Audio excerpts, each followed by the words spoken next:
भारत जैसे लोकतांत्रिक देश में ऐसा भी कोई दिन आया था जब बोलने, लिखने और आजादी को एक झटके में छीन लिया गया था? अगर आप इन सवालों को सिर्फ कल्पना मानते हैं तो रुकिए, क्योंकि हम बात कर रहे हैं 25 जून 1975 की उस रात की जब भारत में आपातकाल की घोषणा की गई और लोकतंत्र को एक बंद कमरे में कैद कर दिया गया। नमस्कार, मैं लक्ष्मी पांचाल, आप सभी का स्वागत है खबर 24 न्यूज की इस विशेष रिपोर्ट में। आज हम बात करेंगे 25 जून के उस इतिहास की जो आपको जानना बेहद जरूरी है। इतिहास में दर्ज इस कहानी की शुरुआत होती है 1971 के आम चुनाव से। कांग्रेस को जबरदस्त बहुमत मिला, 518 में से 352 सीटें जीती और इंदिरा गांधी देश की प्रधानमंत्री बनी। रायबरेली से उन्होंने संयुक्त सोशलिस्ट पार्टी के नेता राजनारायण को 1 लाख से ज्यादा वोटों से हराया, लेकिन हार मानने की जगह राजनारायण कोर्ट पहुंच गए। उन्होंने आरोप लगाया कि इंदिरा गांधी ने चुनाव में सरकारी मशीनरी का दुरुपयोग किया है। 12 जून 1975 इलाहाबाद हाईकोर्ट ने वो ऐतिहासिक फैसला सुनाया जिसने भारत की राजनीति को हिलाकर रख दिया।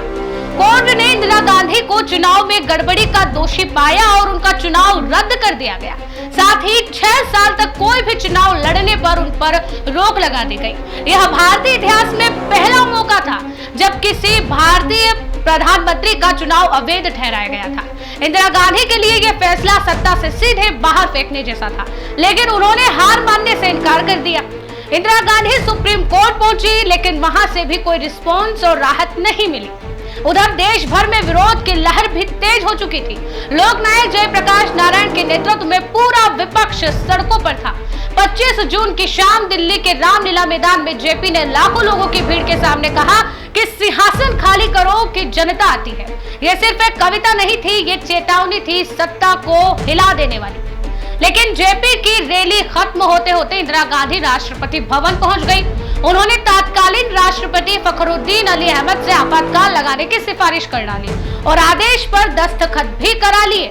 रातों रात भारत मानो बदल सा गया और लोकतंत्र एक अंधेरे कमरे में बंद हो गया।